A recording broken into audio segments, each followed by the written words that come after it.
May honor ba tayo? Yes, sir! Lakasan mo, may honor ba tayo? Yes, sir! O sino nagbe-birthday ngayon?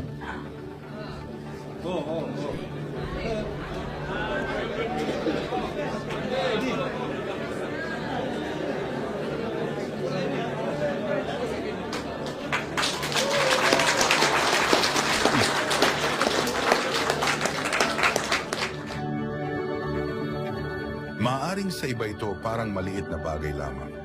Ngunit sa nakatanggap ng relo ay malaking bagay sa kanya. Madadala niya hanggang pagtanda niya, isang alaala na minsang isang panahon, isang pangulo ng bansa binigyan ako ng relo.